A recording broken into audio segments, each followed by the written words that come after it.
သူတို့နှစ်ဦးဟာပင်လယ်ထဲမှာပိတ်မိနေတာနာရီပေါင်း30တောင်ရှိပါပြီသူတို့နဲ့အတူပါတဲ့ကျန်တဲ့လူတွေကတော့ကွဲသွားကြပြီးအစအနတော့မတွေ့ရတော့ပါဘူးဒီလိုမျိုးငတ်မှုခါတီးပြီးအေးဆက်လာတဲ့အခြေအနေဆိုးမျိုးမှာတာမန်လူဆိုရင်တော့လုံးဝတောင့်ခံနိုင်မှာမဟုတ်ပါဘူးအခုချိန်ထိအသက်ရှင်နိုင်နေသေးတာကတော့သူတို့ရဲ့ခန္ဓာကိုယ်မှာအဆီဓာတ်တွေပိုများနေလို့ပဲဖြစ်ပါတယ်သူတို့နှစ်ယောက်ရင်ထိတ်ထိတ်နဲ့ဝမ်းသာရမလို့ဖြစ်နေတော့မှပဲရုတ်တရက်ဆိုသလိုအေယာမငါးမန်းကြီးတစ်ကောင်ပေါ်လာပါတော့တယ်အဲ့ဒီအချိန်မှာနှစ်ယောက်လုံးလှေရဲ့အမြင့်ဆုံးနေရာစီကိုအလောတကြီးတက်ပြေးကြပါတယ်ဒီလိုအရေးကြုံနေတဲ့အချိန်မှာပဲရေပြင်ပေါ်ကိုဆန်ဒဝစ်မှုအချို့ပေါ်လာပြန်ပါတယ်ဆာလောင်နေတဲ့သူတို့နှစ်ယောက်ဟာမုတ်တွေကိုမြင်ပြီးသွားရည်တွေတောင်ကျလာမိပါတယ်ဒါပေမဲ့ငါးမန်းတွေကအနားမှာတင်ဝဲလည်နေတဲ့အတွက်ဘလို့မှသွားယူလို့မရပါဘူးအရသာရှိတဲ့အစားအစာကမျက်စိရှိတင်ရှိနေပေမဲ့မစားရတဲ့ဒီလိုမျောလင်းချက်မဲ့အားကိုးရမဲ့အခြေအနေကြီးကတကယ်ကိုရှုသွတ်ချင်စရာပါဒီအချိန်မှာတော့ဝေအားဟာအသက်ရှင်ဖို့မျောလင်းချက်မရှိတော့ဘဲကန်ကျမအတိုင်းအရှုံးပေးဖို့ပြင်ဆင်နေပါပြီဒါပေမဲ့နီကူကတော့ဒီအတိုင်းအရှုံးမပေးချင်ပါဘူးသူကသူ့အဖေကိုဖတ်ထားပြီးအပြန်အလှန်နှွေးထွေးမှုပေးရင်အားပေးနေပါတယ်သူတို့နှစ်ယောက်ဟာတနေ့လုံးအော်ဟစ်အကူအညီတောင်းရင်းနဲ့ညအချိန်ကိုရောက်ရှိလာခဲ့ပါတယ်အနီးနားမှာကယ်ဆယ်ရေးအဖွဲ့တွေကသူတို့ကိုလိုက်လံရှာဖွေနေစေဖြစ်ပေမဲ့နှစ်ရက်နဲ့နှစ်ညတိုင်အောင်ရှာဖွေတာတောင်သူတို့ကိုမတွေ့ရှိခဲ့ကြပါဘူးအမျိုးသားနှစ်ဦးကတော့ပင်လယ်လိုင်းလုံးကြီးတွေရဲ့ရိုက်ခတ်မှုကြောင့်ရေထဲကိုဘယ်နှကြိမ်တောင်နစ်မြုပ်သွားခဲ့မှမမှတ်မိတော့ပါဘူးသူတို့အုံနောက်ထဲမှာတော့မိသားစုစီအသက်ရှင်လျက်ပြန်ရမယ်ဆိုတဲ့စိတ်ကူးတစ်ခုတည်းပဲရှိပါတော့တယ်ဒီလိုခိုင်မာတဲ့ယုံကြည်ချက်ကသူတို့ကိုအားရင်မတန်ကြီးမားစေပြီးလိုင်းလုံးကြီးတွေရိုက်ချလိုက်တိုင်းလှေပေါ်ကိုကြမ်းကြမ်းခံပြန်တက်နိုင်ခဲ့ကြပါတယ်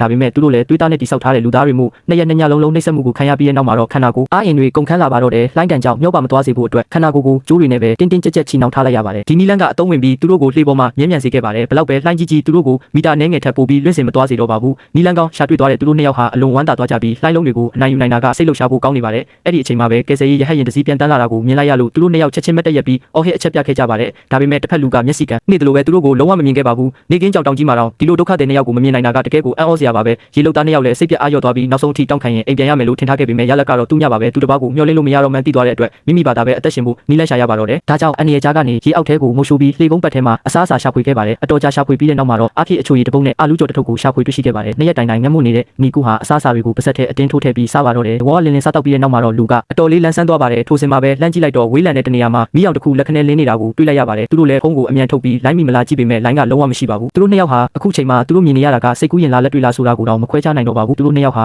ဒီလေးပြက်ကြီးကိုစွန့်ခွာဖို့ဆုံးဖြတ်လိုက်ပြီးမီးအောင်ရှိရာဘက်ကိုအသက်လူပြီးကူးခတ်သွားကြပါတယ်ဒါပေမဲ့နောက်ဆုံးမှာစိတ်ပြက်စရာမြင်ကွင်းကိုပဲမြင်တွေ့လိုက်ရပါတယ်စောစောကလက်ခနဲမြင်လိုက်ရတဲ့မီးအောင်ဟာတကယ်ကိုအမြင်မမှုတက်တက်တာဖြစ်ပြီးသူတို့နှစ်ဦးကြားကအကွာဝေးကတော့ပိုပြီးဝေးကွာသွားခဲ့ရပါတော့တယ်